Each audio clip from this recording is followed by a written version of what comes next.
Hey, how you doing? My name is MK0, and if I had a tech demo for myself, I wouldn't charge you any money for it. So the Switch 2 Nintendo Direct has just recently happened, and let's just do a quick overview of what happened. I'm not going to mention every little thing that happened, but sort of go over the system and some of the games that were announced. So the whole thing was presented by three people who are very important to the development and production of the Switch 2, and honestly, they don't look like they're getting paid enough to deal with this. So good on them, though. It was a good presentation. The actual Direct itself was really good. Paced well, showed off everything that you'd want them to show off. So I got no complaints with the actual Direct itself. The contents of it, however, we'll get to that. So the biggest news coming out of it, we finally know what that mystery button is on the right Joy-Con. It's just a chat feature. Obviously, no reveal would ever top the mystery of the C button, but yeah, it's just a game chat feature. Looks nice. I look forward to not using it eventually. The picture-in-picture stuff is pretty cool, and being able to connect a camera to it to have your face in it is fine. Again, it's not for me. Clearly, it's not for me. Speaking of the Joy-Cons themselves, they are, like everything with the system, a little bit bigger. The depth of everything is about the same, except the triggers stick out way farther than on the Switch 1, so that's going to be interesting, to say the least. We found out that they're held in place via magnets, so that's cool. I hope that they're as solid as they claim them to be. Again, the only other major thing with that was the reveal of the mystery C button, so we now know that that's just for chat functionality. And they did mention that the analog sticks are bigger and twice as likely to get stick drift now. The system itself, again, bigger screen, claiming to support 120 frames per second. Fine, I don't think you're going to see anything close to that, but why not? 1080p in handheld, 4K in dock. That's kind of expecting that. The dock has a fan. I know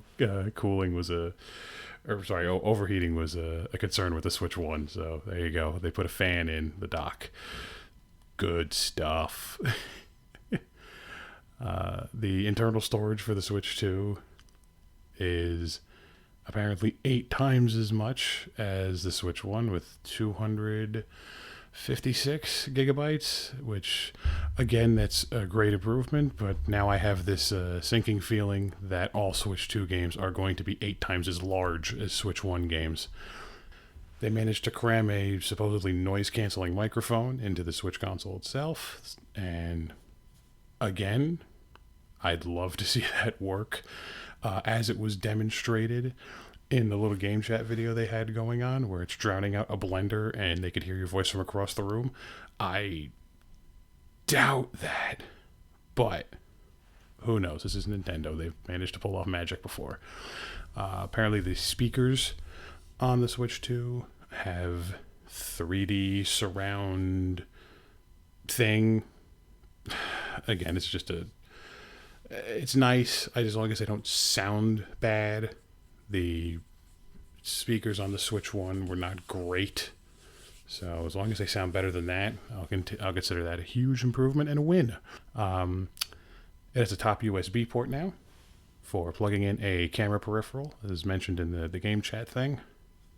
Hopefully there'll be something more fun than a camera peripheral, but again, cool. The supposedly sturdy kickstand, which looks like the flimsiest kickstand I've ever seen in my life. I hope I'm wrong on that one, but that thing looks like you look at it funny and it's going to break. But it has multiple viewing angles. Again, they're all just showing off what the new console is. Kind of basic to be expected stuff. Nothing really mind-blowing about what was revealed. The Expansion for the memory is going to be through micro SD Express only, so I look forward to hearing a bunch of stories of people buying the wrong SD cards and then complaining about it because they didn't buy Express ones. I'm sure that's going to lead to many headaches for many retail employees and customer service representatives, so I feel very bad for the oncoming shitstorm that you're going to have to deal with. And not mentioned in the direct, but I'll put this here, the battery life is apparently going to suck. Which, not entirely surprising, but there's a reason why it wasn't mentioned during the direct. As you can tell, there's nothing particularly interesting about the hardware side of things for the Switch 2 that was announced. You would expect it to be better than the Switch 1, and that's what it looks like. It is better. It has bigger controllers. It has nicer connectors. It has more fans. It has higher resolution. Again, sort of to be expected things. The internal memory upgrade is nice. Like I said, micro SD Express impending shitstorm is, again, watch it happen. The only other thing that was mentioned as far as the hardware side of things was that the game carts are red now, which is a big victory for me because I like the color red. So there's your takeaway for that. They also showed, mentioning games, a game sharing feature where locally or even online with certain games, one copy of it can be used by, I think, up to 4 people to play the game, online, which is neat. I really like that. Being able to buy one copy and have multiple people be able to play it together. Hey, you want to play some Mario Kart? I don't have Mario Kart. Well, now you can play it because I have it because of game sharing. That's a nice feature. I like that. That's a victory right there. That's a good thing. So let's move on to the games. The games that were announced, revealed during the Switch Direct. The big one, the lead-in, your big moneymaker is Mario Kart World. And Mario Kart World looks to be, like the name implies, an open world style Mario Kart game where you have your race on your tracks, but it's all, I guess, interconnected, and you can go off-roading, and there's a just sort of free roam mode where you can wander around and enjoy the scenery with up to 4 players. So it looks good. It's a Mario Kart game. There's no way it wasn't going to look good unless they tried to make it look bad. So I imagine it is going to play just fine. Biggest races in the entire series with, I think, 24 people. And to support that, they had to have one hell of a roster. And just from looking at the footage, we have got some crazy additions to the Mario Kart roster. Just so I get it right, let me pull up my list here. All right, I got the list out. Let's see, we got Mario, of course. We've got Luigi, Yoshi, Peach, all the ones you expect. Luigi with a hat. A cow from Moo Moo Meadows. Who had that on their bingo card? Please be honest. A cow from Moo Moo Meadows. I was not expecting that at all. We've got Pauline, Luigi again, Birdo, Shy Guy, Toad, a triple bacon cheeseburger has decided to join the race. New Donkey Kong, we'll get to his new design later, but he's in this. A confused llama. Cool, I can't wait to play as that one. Disco Fever Waluigi, big fan favorite, I know. A cowboy, which I think is a fantastic addition. Popular YouTuber Markiplier is in the game. Super Saiyan Luigi is even in this game. We've got, for some reason, the priest from the 1994 DOS game Noctropolis. That must have been a cheap license to get. My favorite edition, Macho Man Randy Savage. And, of course, to round everything all out, Mario, but voiced by Chris Pratt. I can't imagine that one's going to be getting a lot of use. So all in all, again, it's Mario Kart. It looks good because, of course, it does. It's Mario Kart. One of the other big additions that they announced for the Switch 2 is the Welcome to Switch 2. I forget what it's called, but it's a tech demo. It basically goes over all the features and functions of the Switch 2, and you get to play little mini games that go towards it. Basically, Nintendo took a look at Astrobot and said, let's do that, but not as good. that's the only thing I could think of was a comparison to Astrobot. Like, it's a tech demo and it's got fun mini games. It's fine. It's fine for what it is. It's fine. I'm sure it will provide a lovely packed-in experience when you buy your brand new Switch 2 console. They started just after this point. They started railing off games left and right. New Daemon Ex Machina, that surprised me. I have the first one for Switch, played it, and it was a really fun mech fighter game that suffered from being unbelievably grindy and having too many random drops. So I hope they remedy that in this version, or else I will just buy the PC version to bypass all the grinding and gear crafting and RNG random drops. And oh god, that's why I stopped playing Daemon Ex Machina 1. Again, just a lot of ports, a lot of developers coming out from their studios saying, we're proud to announce that this game that is out already on other platforms will be coming to Switch 2. Great. Again, I kind of expected it, but there was a lot of them. There was a lot of them. That took up a good chunk of the press conference.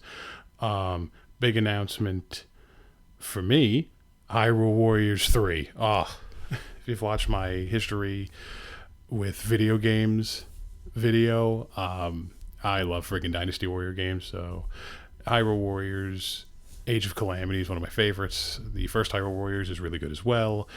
So hey, I'm very happy that we're getting another one of those. I can't wait to play as super handsome Ganondorf and just I hope he has dance moves or something. Let's just lean into the Suavemente Ganon. Let's just do it, Nintendo. We also got, towards the end of the Direct, Kirby Air Riders being announced for Switch 2, and that's going to, so far, take my award for the most out-of-left-field announcement for 2025. That wasn't even anywhere near my radar, or even thinking that that was something that was going to happen, and it being directed by Masahiro Sakurai is interesting as well. But how about that? A new Air Riders. Pretty cool. Shout out to Hollow Knight Silksong fans. I know very little, if anything, about Hollow Knight, but I know that you guys have been starved for information on that game, and I know it was just like a 5-second gameplay clip saying that it's still coming out in 2025, but hey man, that's something. So I'm glad that you got that out of it. Oh, and shout out to Bloodborne fans. You're not getting Bloodborne on the Switch 2, but you're getting the Duskbloods, which kind of looks like Bloodborne. I mean, it's another FromSoft game, so I'm sure that the people who love FromSoft games are going to really enjoy this. They're also porting Elden Ring to the Switch 2. And on the same note, they're porting Cyberpunk 2077 on the Switch 2. I cannot wait to see how those two games fare in handheld mode on the Switch 2. I am expecting a lot of caveats and lower textures or something to make it run well. Either that or it's going to be a disaster. I hope it's not a disaster, but we'll see what happens. And on a more personal note, during this entire Direct conference, during the game sizzle reel of stuff that's coming to the Switch, there had to have been at least 6 or 7 different anime-styled games that all looked like they could have been the same game to me. A lot of games. There was again, huge sizzle reel of just coming to the Switch 2, coming to the Switch 2. It's already out for something else, but we're coming to the Switch 2. So at least the library is going to be loaded up. I don't know how much of that was at launch. Probably not a lot, but at least there'll be a decent game library, coming to the Switch 2 early in its lifespan. Surprisingly, though, and this is solely just because it would have been hilarious, Skyrim was not announced for the Switch 2, and I would have busted out laughing had they announced Skyrim for the Switch 2. You'll be able to probably play the Switch 1 version of it, because there is some unspecified Switch 1 backwards compatibility. They haven't gone into any more detail other than that. And certain Switch games are getting Switch 2 enhanced versions. So Kirby and Kirby the Lost World is going to get, or Forgotten Land. I'm sorry, what was the Lost World? Why was that in my head? Kirby and the Forgotten Land is getting a whole new level pack type thing. I'm not entirely sure. Some sort of expansion. The two Zelda games, Breath of the Wild and Tears of the Kingdom, are getting just visual and performance upgrades, as well as some sort of map, like a progress tracking app that you can sync to your game and use it to, in Tears of the Kingdom, share like blueprints for stuff that you made. And I think the game syncing is the only thing that's going to set it apart from the million and a half third-party progress tracking apps that already exist for those two games. But it's something, I guess. I think those are the only three that were announced with major Switch 2 enhanced versions. And then at the very end of the presentation, we were treated with one more really big game reveal. A brand new 3D platforming Donkey Kong game. Donkey Kong looks different now. He has discovered pants, which has now made him more powerful than we could all possibly imagine. He's just going around destroying all the scenery, and it looks fun. It looks like a lot of fun. It looks like Mario Odyssey, but you're Donkey Kong, and everything is fair game to pick up and throw. Really good showing on that. I'm not sure if it's going to be like Odyssey style, where it's levels. It could be open world. I was kind of getting that impression from it. I could be wrong. But just in case, I will still be calling it Donkey Kong Banana Breath of the Wild until I am proven that it is not an open world game. So overall, pretty good showing. Actually, I'd say it was a really good showing for this Nintendo Direct. Switch 2 was revealed. Its capabilities were put on display.